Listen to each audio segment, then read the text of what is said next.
சிம்ம ராசிக்கு இன்றைக்கி நாள் எப்படி இருக்க போகுது அப்படின்னு பார்த்தீங்கன்னா, ராசியை சனி பார்க்குறார், ராசிநாதனை சனி பார்க்குறார். அதனால் எச்சரிக்கையாக இருந்துக்குங்க. உங்களை பொறுத்தவரையிலையும் இந்த சித்திரை மாதம் முடிகிற வரைக்கும் கொஞ்சம் பிரச்சனையாக தாங்க இருக்கும். மற்றபடி டென்ஷன் இருக்கும், பரபரப்பு இருக்கும், எதிரிகளால் தொல்லைகள் ஏற்படும், எங்கே போனாலும் விரோதத்தன்மை ஏற்படும், தேக ஆரோக்கியத்தில் குறைவு ஏற்படும். ஆனால் கொடுக்கல் வாங்கல் சிறப்பாக இருக்கும், பண வரவு திருப்திகரமாக இருக்கும், குடும்பத்தில் நிம்மதி, சந்தோஷம், குதூகலம் ஏற்படும்.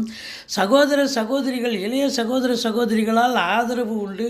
எதிரிகள் ஓடி ஒளிவார்கள். வெளிநாடு சம்பந்தப்பட்ட விஷயங்கள் அனுகூலத்தை தரப்போகிறது. வாழ்க்கை துணை அல்லது மனைவியால் யோக பாக்கியங்கள் கிடைக்கக்கூடிய ஒரு நாள். மொத்தத்தில் தொழிலில், உத்தியோகத்தில் ஒரு சிலருக்கு திருப்பு முனை ஏற்படும். டிஸ்டர்ப் இருக்கிற மாதிரி நினைப்பீங்க, ஆனால் டிஸ்டர்ப்லாம் கிடையாது. ஆதாயமாக